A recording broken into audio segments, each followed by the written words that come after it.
Welcome to the Dynasty Vipers Vipercast, where all things football are injected right to your veins, with your hosts, Matt Donnelly, Calvin Shoemake, and Jeff Mueller.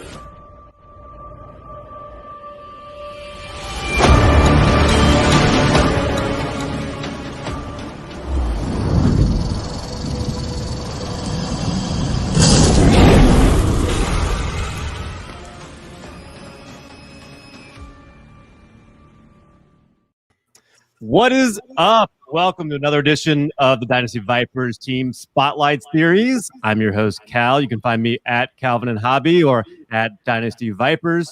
And I am joined today by a couple of very special guests. We're going to talk about the Carolina Panthers. But before we get into that, as a reminder, all 32 teams here at the Dynasty Vipers, we are on number 15. We are making a lot of progress, almost halfway there. We're going to get through all the teams. So that way we can talk about just the makeup of all these teams. Obviously, I say it every show, but calendar turns around January, February. We start thinking about the rookies, looking at college tape, things like that, and that's super important. But we also need to understand the teams that they're going to land into, the free agency, all these different things. And to help us go over that, we've got a couple of special guests. I'll go ahead and introduce them now.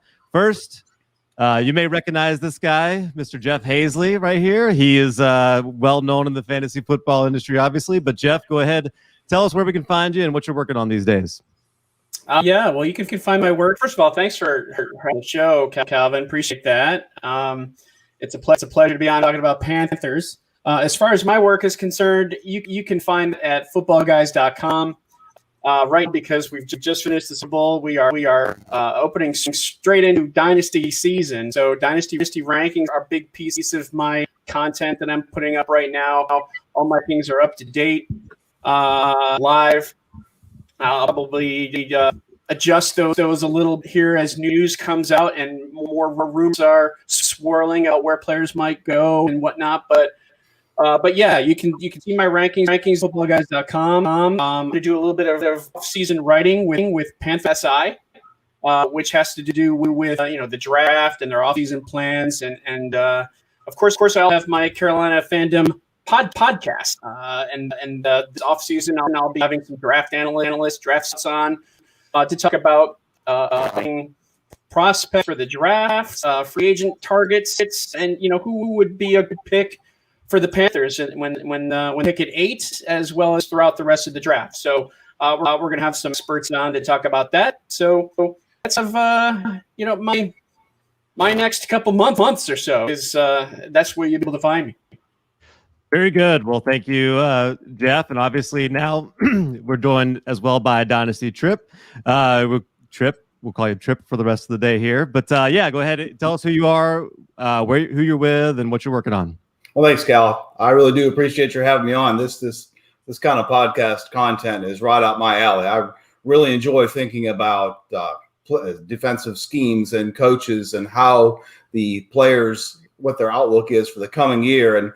And in fact, that's actually what I write about at dynastyfootballfactory.com, is to look at the incoming coaching changes and to think about what is the impact of a defensive coordinator on the IDPs and how will that affect their production on the field in the coming year. And it's something I've been doing for just a couple of years now, and also prepare the rankings at dynastyfootballfactory.com. I do true position rankings using interior defender, edge defender, off-ball linebacker, and safety for my Dynasty ranks. And those are going through a rebuild now. I'll have those live here in a few days. And then the writing will follow that. And I'll probably be starting with the Cowboys. But I was really pleased with the article that I pulled together for the Panthers last year. I spent a lot of time watching film and seeing what Phil Snow was doing at his defenses in Baylor and in Temple, and studied the Colts a little bit because they have a defensive line coach that was his first hire on the defensive side. And I was really pleased with how that article came out and my ability to discern from watching that film what I thought the Panthers might do on their defense. And so I'm excited to dive into the new defensive coordinators this year and to see how those will impact the players on the defensive side of the ball. So again, I'm thrilled to be here and look forward to the conversation. Well, Trip, let's just start back with you then. Just give us a little bit of history on, like, obviously anybody watching on the live stream can see I got Steve Smith behind me here. A lot of history with the Panthers, even though they're a relatively newish franchise in the NFL landscape. But just tell us about your history with rooting for the Panthers and how that came about. Well, sure. Well, let me first of all start by saying that a lot of people don't think of the Panthers as all that successful of a franchise. But I would tell you or point out that out of the last 4 expansion teams that we've had, the Panthers have been the most successful. They've been to 2 Super Bowls, a couple more NFC championship games, and being a small market team, they've done well, and I'm proud to be a fan. I started rooting for the Panthers pretty quickly out the gate when they first started play back in 1996. They played their inaugural season at Death Valley in Clemson the year before I got there. And so my fandom has gradually grown as the team and the franchise have grown. I grew up a Cowboys fan, so I can't quite break myself from that team, but I know it's a bit of an evil I'm able to pull for both teams. And I've just gradually grown with the Panthers over time and followed their players and followed the coverage that's been available in South Carolina, where I've lived most of the past 25 years, and just really enjoy the game of football to the point where just having that much exposure to them it's just been a lot of fun to keep up with them, watch the franchise building process. And just recently, it's been fun to see the change in ownership and the direction that they're going. And yes, it was painful to see Cam Newton go and for Luke Kuechly to retire, but at the same time, it's exciting for the fresh start and what do they do next, and to have the innovative offenses that are a lot of and defenses that are college-based and different and fresh looks for the NFL that we really haven't seen a lot of on the field before. And it's been fun to follow that and try to keep up with what's happening. Jeff, how about you? How did you become a Panthers fan? Well, I grew up a Bills fan. I'm originally from Western New York, from Rochester, New York. And I grew up a Bills fan. I went through the entire era of, Jim Kelly, Thurman Thomas, Bruce Smith, the whole 0-4 Super Bowl era, right? So I moved to the Carolinas. I moved to Charlotte in 1997. Just as luck would have it, my career path me to the Carolinas. So, I still have an allegiance to the Bulls, but when I moved to Charlotte, I just kind of, I don't know, I kind of like want a fresh start. And of course, the team was new. Everything was all Panthers. Uptown Charlotte was nothing like it is now. But even back then, it was, hey, the Panthers are the new best thing, So it was really big, and and of course the success in their first year. So like, oh hey, we got an NFL city, that I'm living in, and the team's doing well. Harry Collins, going back, and that's kind of how I got my start, and it just kind of grew from there. And throughout the of course, they had very many generations of Panthers fans, but we're at least getting into the point where, those who were fans early on are now having children and fans, and so that's going to grow. And I don't know. I think it's just, for me, it was just being a fan of a new team that just kind of we started just a big appreciation for the Panthers and for the city of Charlotte and for NFL football.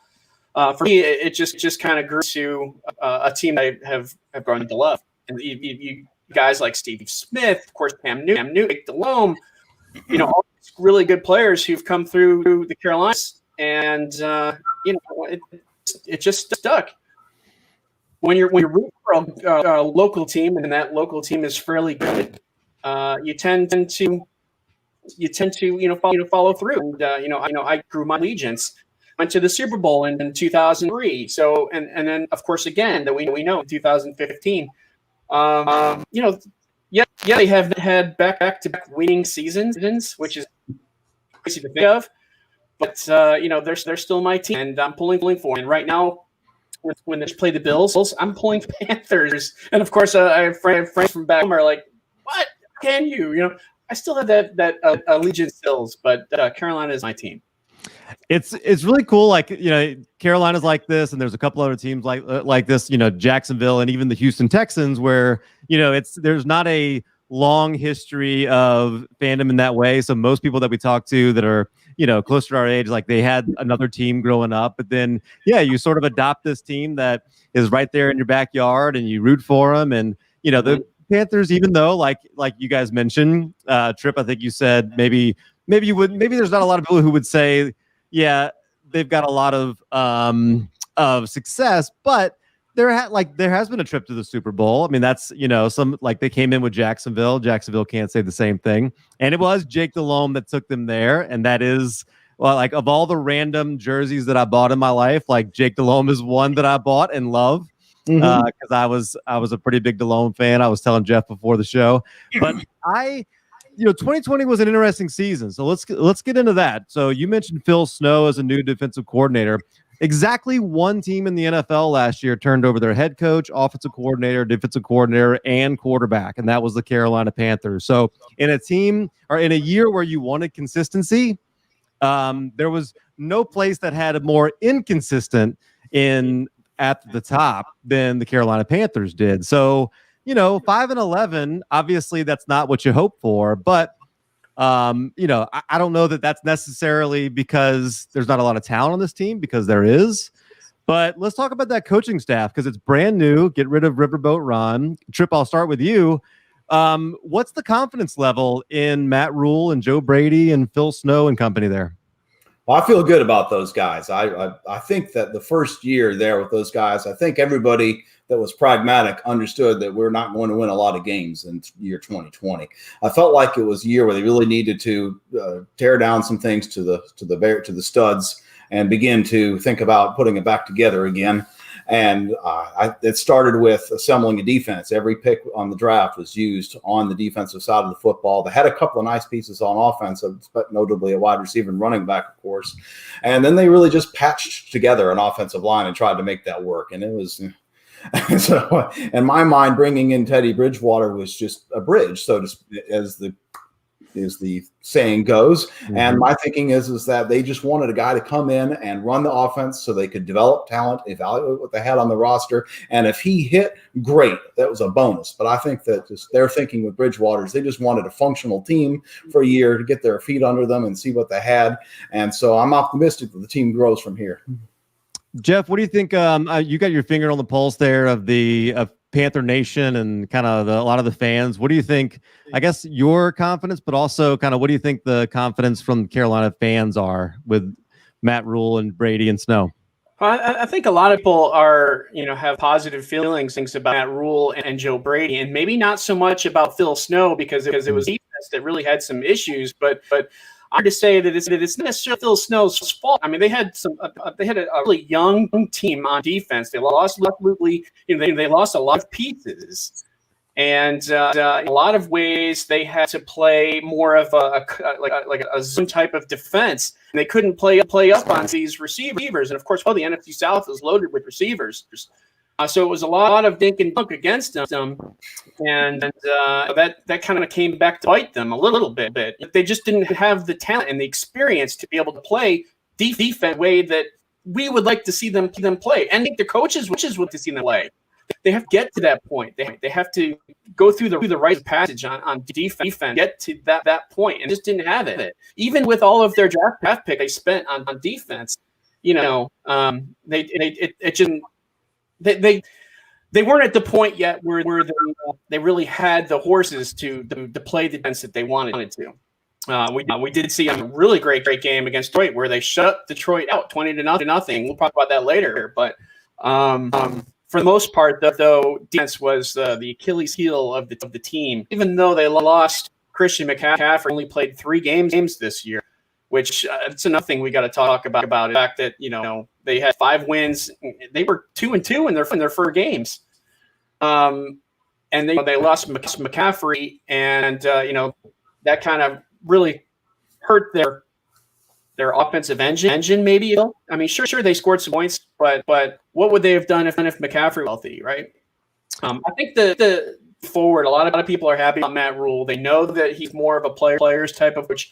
They know that he knows the college game well. He knows the college prospects well, which is also going to help them in the draft coming up, as well as in undrafted free agents signing after the draft, because he's going to know all people. Not to mention the fact that there's were the team who were coaching the Senior Bowl. So Mac Jones, and there was some positivity there. they're going to have a leg up on a lot of different teams just simply because of that. And just the way that they're positioned right now in the NFC South, they're the team that's on the race. You've got the Bucs and Brady, who's old, right? He's gone. Matt Ryan, gone. Who's going to fill the void? Well, it could be the Panthers. And we've seen go from worst to first. Granted, Atlanta finished worse this year, but I think there's a lot of positivity there. But fans, I think, are looking for an immediate fix, and I'm not sure if we'll get that yet. But it's a work in progress. We know that that's part of that rules philosophy is plan. Yeah. Well, and at a place you might be familiar with, I saw this on Twitter at Carolina_fandom.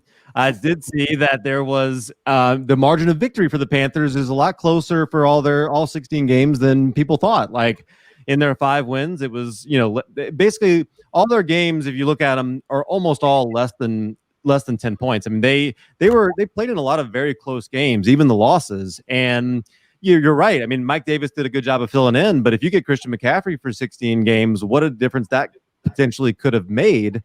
I mean, do you view this team as pretty close, even with Teddy Bridgewater, who maybe we can get into next year, but even with him at the helm? I mentioned this last year. I said that offensively, Carolina is a playoff team. Defensively, they're not. You put the Panthers offense on, say, maybe like the Bears defense or the Rams defense, right? They're a strong playoff team. Granted, we can't do that in the NFL, but that's in my opinion, what they're lacking. It's just the defensive intensity, a middle linebacker who can play well, and just a strong cornerback, and we can talk about this later with the agency. There's a couple corners that they could target if they don't go so in the draft, and free agency might be the way to do that. But they're not that far away, man. They really are not. Offensively, they are there. Defensively, they still need to put some things together. Well, Tripp, talk about that, because obviously so much of your focus is on the defensive side. What are you seeing on that side? Like you mentioned, all their draft picks went to the defensive side of the ball last year. What do you think? What do you think that looks like, I guess, going forward? Is that something they'll continue to try and invest in, or do you think the pieces that they have now can grow into something a little bit better in the second year? Well, I definitely think that the players they have can grow and improve, namely Derek Brown and Brian Burns came out and were just absolutely smashed in his second year, which was awesome to see. Certainly, there's an issue with it at one of the linebacker spots there. Shaq Thompson isn't a prototypical middle linebacker, and so that's a bit of a hole. Of course, like Jeff mentioned, the big piece that scares me is cornerback. I just don't think that I'm not a huge Dante Jackson fan, to be honest with you. He's okay, but I really He's hurt a lot. Yeah, there's that. But they really need to get something else there. They plugged in Rasul Douglas, and he did a yeoman's job, but he doesn't strike me as just a guy that you want out there playing 900 to 1,000 snaps a year. So that's really need to address something. And I agree with Jeff. There's a couple of nice candidates there in free agency that might be able to come in on some relatively affordable deals. There's a huge number of cornerbacks that played a lot that are available. A couple of guys that interest me just going down the list are Michael Davis from the Chargers. I think that he's underappreciated. He played quite a bit more press man this year in a more aggressive scheme and held up quite well opposite Casey Hayward. And then you got Jason Verrett in San Francisco, managed to rejuvenate his career this year. And either of those guys could be interesting fits, I think, on this defense. Verrett played a little bit more zone, but I still think they would be interesting additions. On the defensive line side, I think Zach Carr did a decent job for what he was asked to do, but he's not really the answer there. And I'd be surprised if they brought K'Wan Short back this year. I think they probably saved $9 million and let him walk. So I think there's a hole at that position too. Zach Carr's okay, but you really need a more disruptive player, I think, at that defensive tackle position, in my opinion. So those would be my concerns on the defensive side of the football. Yeah, and I guess flipping back over to the offensive side, Jeff, I'll toss this over to you as we get into kind of our rumor mill section here. Almost all the rumors with this team have to do with the quarterback position. And, last year, I think Joe Brady having some experience when he was here with the Saints with Teddy Bridgewater led to him coming in. At least you had some sort of familiarity there. But, you didn't quite see, I guess, what you were hoping to see out of him, even though, I think you could certainly say he was serviceable, but I don't know that you necessarily got more, enough from him to make as much of a difference as you wanted. So clearly Carolina wanted a little bit more because they're attached in rumors to Matthew Stafford. They were attached in rumors to Deshaun Watson, are now. And even they're being downplayed, but even some rumors with Carson Wentz and now in the draft as well. So just what are your thoughts on the quarterback position, and kind of as we sift through some of these rumors that are out there with quarterbacks, where do you think we land at the quarterback position in Carolina? I think the writing was on the wall when they had to get Matthew Stafford. Right? They were going to trade the 8th pick in the draft, their 5th rounder plus Teddy Butter for Stafford, right? And that was the highest pick that Detroit received as far as trade possibilities. And that didn't come through. But we all know Stafford wanted to go to LA, so did his wife, blah, whatever, right? But the writing's on the wall. Does Carolina on a quarterback? And I think you have to assess. Could Deshaun Watson be fit? He could, right? The cap situation is actually bad, but you're gonna have to spend an arm and a leg to get him, unless things get really, really heated in Houston, and Houston decides that they need to move him. And if that becomes the case, and that price tag's going to go down a little bit, but there's going to be a lot of suitors, so there's going to be some fighting back and forth. And it's a tough situation with Houston and Watson. That's right now it's not for either side. But I mean, the fact that new quarterback Sean Ryan was Deshaun Watson back coach in 2017, that says a lot. He also was with the Lions and with Stafford. So I was thinking that maybe if they're going to go a quarterback, it would either be Stafford or Watson for that reason. And you could also throw in Will Fuller as a potential free agent wide receiver they're looking at, again, because of the Sean Ryan connection. When Ryan was hired with the Texans, he was the receivers coach.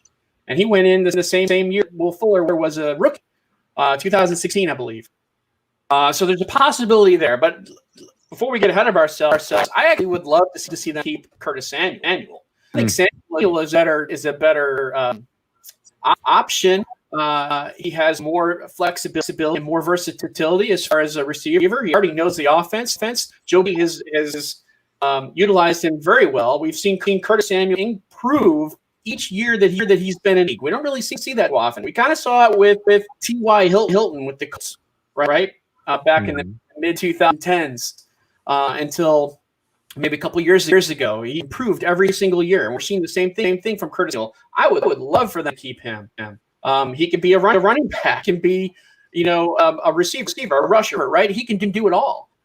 If you're going to pay for a guy like Fuller, why not pay for a guy like Curtis Samuel, who you likely is to be the same price, close to it, and you already know that he knows the offense and he knows the coordinator. So, yeah. I mean, as far as rumor mill is concerned, quarterback is a possibility. I don't know if they're going to risk all those picks it's going to take to get Watson. I'm just not sure if I agree with it. Some people are like, oh, yeah, get Deshaun Watson at all costs. Well, keep in mind, he also had injury issues. He's had two ACL injuries, shoulder injury, ankle, foot injury. I mean, did he have a concussion? I'm not quite sure about that. I'll have to go back and look. But he has concussions too. And it seems like it's too rich of a possibility of losing draft capital to get him. That it doesn't miss for me. I'm curious to think what Tripp thinks. Yeah, I would think it would be awesome to get Deshaun Watson into the Panthers. The reason why is because I'm a Clemson alum and I'm a Panthers fan, and that sounds awesome. But I think that if they were to get him, I can only imagine what it would take. Just wear your fantasy hat for a minute and think, well, what would it make sense to trade for him in Superflex? DJ Moore plus Brian Burns plus a 1. Well, he can't run a team that way. It's a roster construction issue that just doesn't work. And so I just don't see how they can pursue it. I was honestly pretty surprised they chased Stafford based on his age and his injury history. So while it would be fun to see Watson in the Carolina, I don't see that really as a viable solution, to be honest. Yeah, I think what's interesting to me is I would love to see Deshaun Watson matched up with Joe Brady, because I just think Joe Brady is kind of an offensive genius. And I even during the middle of last season, I think it was when I saw PJ Walker come in and have a pretty good game, I was like, man, what could this guy do with a talent like Deshaun Watson? And at that point, the Texans had already fired their coach, and I thought, gosh, Joe Brady, head coach over there, get him matched up with Deshaun Watson. That would be pretty cool. If it ends up happening in Carolina, that would be even better because that's quite a stable of weapons that he's going to have around him. And you guys mentioned Curtis Samuel. You mentioned, let's talk about the draft a little bit because one of the things in the draft that I think would be really cool when I think about Curtis Samuel replacements, I think about the guy Kadarius Toney, who just seems like he would be a great fit in this offense. Jeff, what do you think about that? Oh, yeah. I mean, young, flashy, available in terms of they could possibly get him in draft, right? Yeah, definitely a possibility. You talk about a guy who is, kind of turning some heads right now. Tony is doing that. As all the other receivers are too. Man, I would just see them keep Samuel. I know they can't really do both, but I mean, as far both, I'm meaning like Taylor Moton you want to sign, you've got to figure out what you're going to do with left tackle. So there's decisions that need to be made.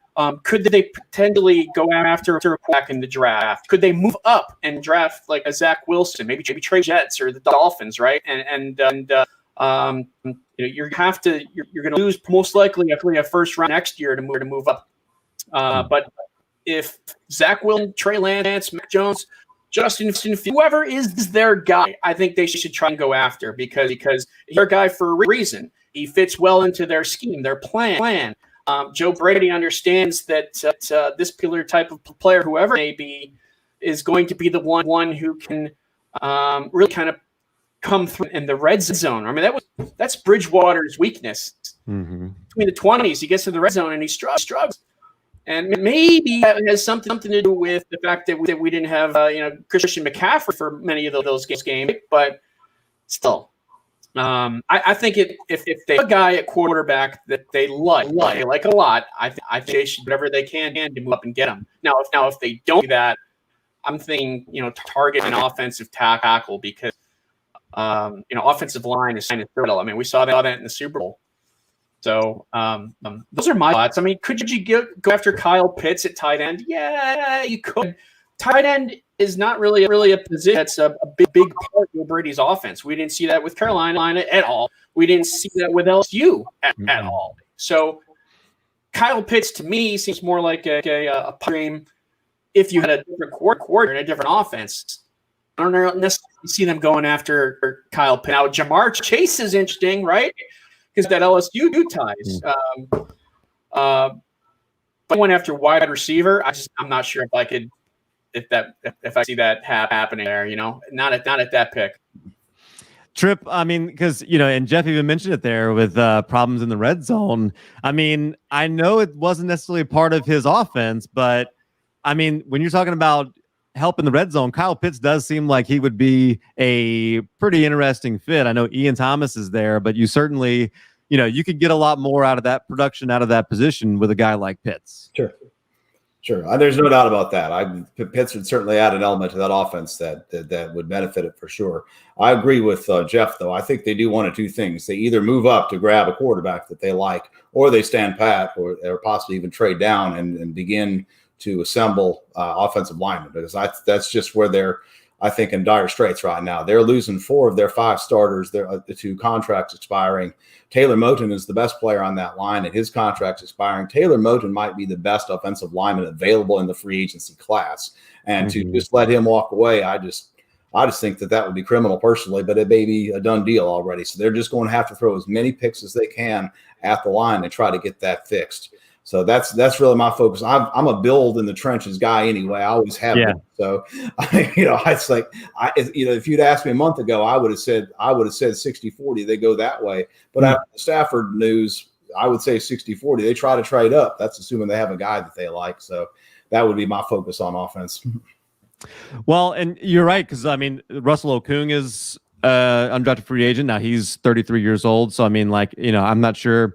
If that's somebody you try to bring back, I mean, but the guard, John Miller, he's an unrestricted free agent this year. You've got Taylor Morton. I mean, there's definitely some, like you said, there's some reason to look at that offensive line and think that might be where they need to make that adjustments. I mean, yes, there's there's those rumors with the quarterback, but like in your gut, I mean, you think that they ultimately use that number 8 pick, whether it's through a trade or through the draft. I mean, if you had to say right now, you'd say they're going to go quarterback with that.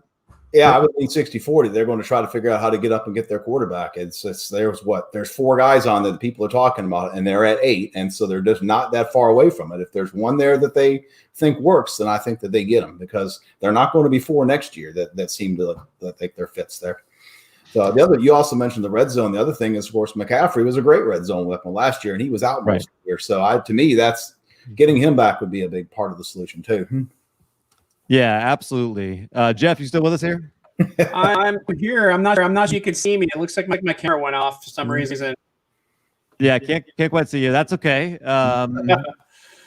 But yeah, like we were just kind of saying, with that number 8 pick, certainly or whether it's through free agency, offensive line certainly could be something that the Panthers address. I mean, they are right now, they've got some cap room. They're 17 million under. There's some unrestricted free agents that they, probably need to find a way to bring back, make some decisions on. There's some cap casualties. You mentioned Kawan Short. You would save some money there. Steve Weatherly, Bo Allen, like you make some cuts there, probably wouldn't hurt too bad. And that you had about another 15 million, probably gives you some room to bring some guys in. Whether it's taking care of, like Jeff mentioned, Curtis Samuel, decision to make on some of the offensive linemen, or bringing other free agents in. I guess, what do you expect their focus to be? Jeff, if you're still with us, what do you expect their focus to be as far as free agency?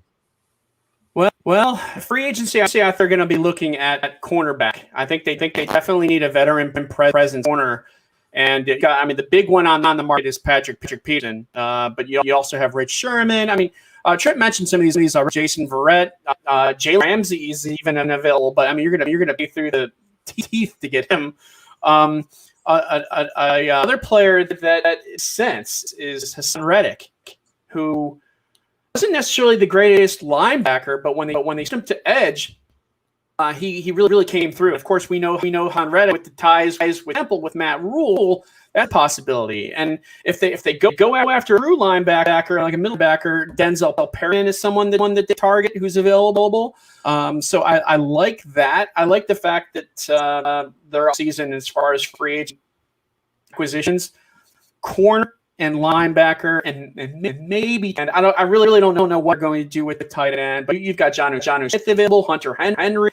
But like I said before, tight end's not a piece of their offense. If they were to go defensive line, you've got Leonard Williams, who would be a great fit if they're going to replace Kawan Short. Trent Williams is an offensive tackle. If they figure out that Russell Okung at tackle is not going to be the one target there. Greg Little hasn't really done much to kind of supplant him. So those are my thoughts on who they could potentially target. I love, and I think Trip agrees with me here that they go after a corner, and specifically a big name corner, at least someone who can kind of tilt the scales in their favor on defense. William Jackson with the Bengals right now, free agent. He's someone that would be interesting. I like what he has been able to do this past season. Yeah, I agree with that. I like him too. I think he could be an interesting player in Carolina. If we can find him after he got stiff-armed into oblivion, maybe Josh Norman could come back to the Panthers. That's possible. I mean, I'm not sure if he would want. I think he's happy to be in Buffalo. So I think one of the things that is obviously a story from 2020, but worth talking about, especially from a fantasy standpoint, because if you're sitting there with a dynasty startup and you've got a number 1 overall pick, it's going to be really tempting to look at Christian McCaffrey, who only played 3 games last year, but certainly has the ability and the potential to be the best player in fantasy. Maybe go down as one of the best ever. I mean, he's still only, going to be 25 years old this year. And I read a really interesting comment. Even though he only played 3 games this past year, he said that actually gave him more motivation to love the game more. He said he feels more like the 7-year-old version of himself that just fell in love with football. And said that having this time off this year potentially added 3 to 4 years to his career. Trip, what do you think about those comments from Christian McCaffrey? I think he hadn't been hitting long enough to make that comment. I think that he's still going to be an awfully good fantasy asset in the coming year. I look at the way Mike Davis was used, and there was some talk or a little bit of buzz about how Baylor used a committee last year, and you didn't really see that this year. It was Mike Davis until the end when he started to run out of gas there late in the season. So, and it was all over the field. It was in the pass game. It was everywhere. So I think that McCaffrey comes in as a great weapon that they can utilize, and I think he'll get all the work that he can handle and be a big piece of it. So if you're in a dynasty league, it's awfully hard to justify taking a 25-year-old running back number one. I haven't really given a ton of thought to what I would do. I like auction leagues, so I don't have to deal with those kind of scenarios.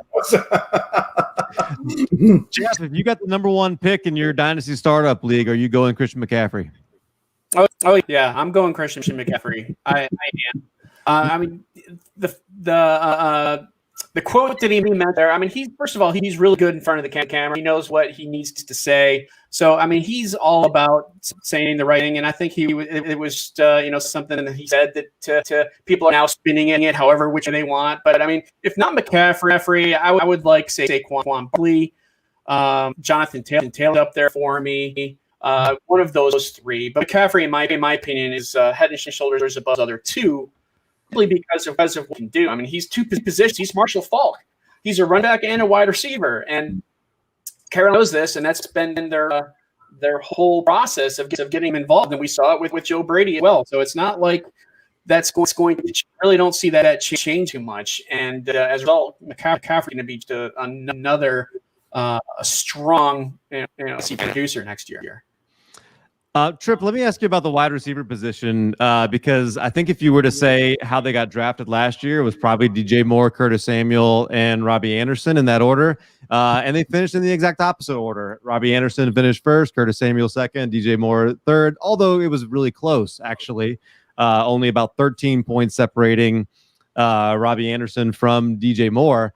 So the ball was distributed pretty evenly amongst a lot of those guys. Mm-hmm. Do you think, obviously there's talk about now with Teddy Bridgewater might not even be the quarterback, might be somebody else. And gosh, if it's Deshaun Watson, these guys might be kind of a bargain at this point right now in Dynasty. What's your approach with the wide receivers in Carolina? Oh, I think DJ Moore is a bargain regardless. I think that people are looking at his reception total, and people are play too much PPR, in my opinion. They're looking too much at the reception count, not thinking about the production and the talent and the fact that he had 66 catches versus the 99 that Robbie Anderson had is what people are fixated on. And I just think that will level out next year. Plus, both of them had low touchdown counts, and so I think the arrow is pointing up for DJ Moore. I think if you look at who these guys are, I will admit to having underestimated Robbie Anderson. I'm one of the last guys to subscribe to this notion that such and such coach is holding somebody down. I generally listen to what the NFL is telling me. I have to admit, that, Adam Gase must have been holding people down because we have enough examples between Tannehill and Drake and Devontae Parker and everybody else that has happened to argue to the contrary. But so I think Robbie Anderson is a good player. I liked him before Gase got there, and I like him to continue to be productive. But I would not at all be surprised if DJ Moore finished ahead of him. DJ Moore is the younger player. He is, to me, the more complete receiver. I think that Robbie Anderson's a good player, but I think that DJ Moore is a little bit more of a complete player, and I think that he can do more things. He can go deep, and he can do the things underneath, and that's who I would be targeting. I think he's a value in drafts. Sometimes I see people talk about him like he's Juju Smith-Schuster, and that just isn't the case. He's a good player. He has a future there, regardless of who the quarterback is. I suspect I'll have some DJ Moore on rosters this coming summer. Jeff, what's your take on the wide receiver position in Carolina right now as far as dynasty value? Yeah, I agree. I believe that DJ Moore is by far and away the top receiver on the team. Robbie Anderson's right there. And Anderson had more catches. He was involved there with the offense. But Moore is the more talented receiver, and I think he'll be the one who eventually is just the star of the offense in the next couple of years. It's not already ready, right? Of course, there's McCaffrey, but as far as the wide receiver is concerned, in my opinion, it's DJ Moore. And I'm curious to see who will be their third receiver if Curtis Samuel is not in the plans. whoever that is also going to have a role. So if that's a role, like you mentioned, there's Tony or someone else, someone similar. But yeah, whoever it is going to be, I hope it's Samuel, but whoever it is, we'll also roll. Well, I think that pretty much touches on everybody that we've got in Carolina. I think that is a great just preview of what we're going to expect there to happen over the offseason. So with that, I want to give you guys the last word. Trip, I'll start with you. Anything else that you want to mention? And if not, just again, just plug what you're working on and where we can find you. Well, I appreciate it. Again, I thank you all for having me on. And we got together today on Twitter and figured out that we would be here. So it's been a lot of fun to jump on and talk with you about it. And I enjoy talking football. I enjoy talking about defenses. And one thing we didn't talk about was the Carolina Panthers 3-3-3 defense, which, as was written by Mark Schofield a couple of years, is the upcoming the new base defense in the NFL. We got 3-4, we got 4-3. We're going to have 3-3-3. And I think that Phil Snow is going to be responsible for implementing it in the NFL, he and Bill Belichick. So I'm excited about that. It's fun to see a new scheme come take root in the league. So that's me nerding out on it. But, but I did ask everybody to keep up with what I got going on at Dynasty Football Factory, and I'll be writing up all the defensive coordinator changes and providing a little bit of analysis that sounds like what you're hearing tonight. So, again, I thank you all. It's a pleasure to meet you, Cal, and a pleasure to meet you, Jeff. I enjoyed it.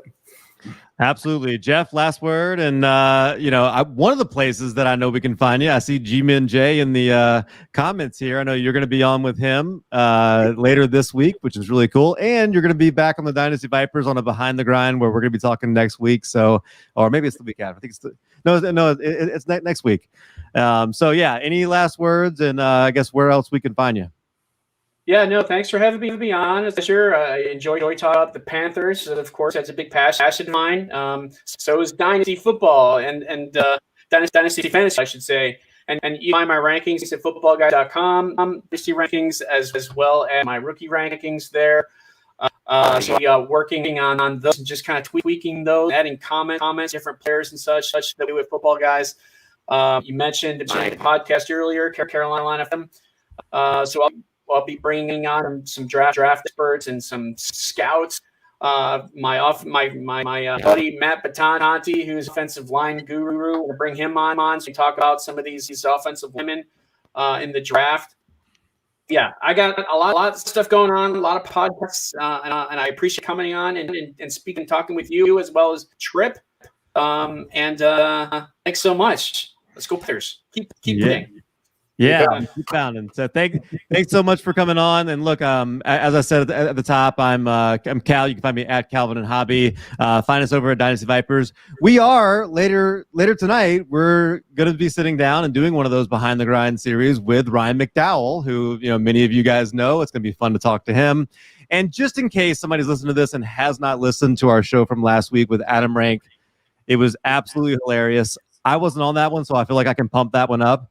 But Adam Rank and Matt were going back and forth, like almost seeing who could tell the more ridiculous story, and it was hilarious. And then we talked to Bob Harris after, who was just absolutely phenomenal. He is just, gosh, if you can listen to him talk and not leave just super motivated to do something with your life, I don't know, I don't know. You might not have a heartbeat if you can't do that after listening to him. So, so for these guys, for the Dynasty Vipers. Appreciate you guys tuning in. Appreciate you guys joining us. And we will see you